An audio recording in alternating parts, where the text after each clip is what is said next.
சினிமாவையும் காவிரியையும் இந்த ஜனநாயக நாடு எப்படி பார்க்கிறது என்பதை பற்றி தான் இந்த வீடியோ தொகுப்பு. கபாலி வெளியாவதில் தடை என்றால் உடனே நீதிமன்றம் தீர்ப்பு வழங்குகிறது. விஸ்வரூபத்திற்கு தடையா? எதிர்க்கட்சி தலைவர் குரல் கொடுக்கிறார், முதல்வர் கருத்து சொல்கிறார். கொம்பனுக்கு தடையா? இல்லை என உடனே நீதிமன்றம் அறிவிக்கிறது. உத்தம வில்லனுக்கு தடையா? உடனே நீதிமன்றம் தீர்ப்பு வழங்குகிறது. அவசர வழக்காக எடுத்துக்கொண்டு விசாரிக்கிறது. அதற்கு வழக்கறிஞர்களும் நீதிமன்றமும் சொல்லும் காரணம் 10 கோடி அல்லது 100 கோடி முதல் போட்டு படம் எடுத்திருக்கிறார்கள். படம் வெளியாகவில்லை என்றால் பயங்கர நஷ்டம் வரும் என்கிறார்கள். யாருக்கு நஷ்டம்? தயாரிப்பாளர் 1 முதல் 4 பேர், இயக்குனர் ஒரே ஒரு ஆள், திரைப்பட கலைஞர்கள் மற்றும் தொழிலாளர்கள் 500 பேர், படத்தை வாங்கிய விநியோகஸ்தர்கள் 100 பேர். மொத்தத்தில் ஒரு படம் வெளியாகவில்லை என்றால் 1000 இருந்து 5000 பேர் வரை பாதிக்கப்படலாம். ஆனால் காவிரி முல்லை பெரியாற்றில் தண்ணீர் வரவில்லை என்றால் எத்தனை பேர் பாதிக்கப்படுவார்கள் தெரியுமா?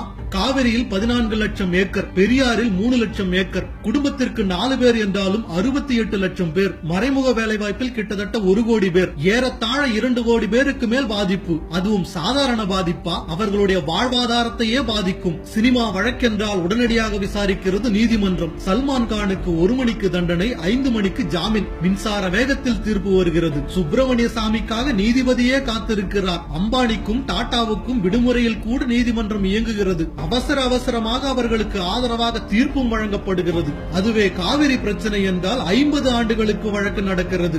முல்லை பெரியாருக்கு 40 ஆண்டுகள் வழக்கு நடக்கிறது. சினிமா இல்லை என்றால் யாரும் சாகப் போவதில்லை. ஆனால் விவசாயம் இல்லை என்றால் உலகமே அழிந்துவிடும். விவசாயம் செய்ய முடியவில்லை என்பதால் 3 லட்சம் விவசாயிகள் செத்து ரத்த சாட்சியாக மாறிவிட்டார்கள். இதை அவசர வழக்காக விசாரிக்காதது ஏன்? 1ஆம் தேதி வெளியாக வேண்டிய படம் 10ஆம் தேதி வெளியானால் ஒன்றும் குடிமுழுகி போகாது. ஆனால் பயிருக்கு தண்ணீர் குறிப்பிட்ட நேரத்தில் வரவில்லை என்றால் குடிமுழுகித்தான் போகும். விதைப்பு தள்ளி போனால் பருவம் மாறி மழைக்காலத்தில் பயிரும் முழுகித்தான் போகும். மழைக்காலத்தில் சினிமாவுக்கு குடையோடு போகலாம், ஆனால் மழைக்காலத்தில் அறுவடைக்கு குடையோடு போக முடியுமா? சல்மான் கான் சிறைக்கு போனால் ஐயோ 500 கோடி முதல் போட்ட தயாரிப்பாளர் என்ன ஆவது என ஆதங்கப்படுகின்றது ஊடகங்கள். அவரை விடுதலை செய்ய வேண்டும் என பாம்பேயில் ரசிகர்கள் போராட்டம் நடத்துகின்றனர். அதே மகாராஷ்டிராவில் தான் விவசாயிகளின் தற்கொலை மண்டலமான விதர்பாவும் இருக்கிறது. ஆனால் அதை பற்றி யாரும் கண்டுகொள்ளவில்லையே.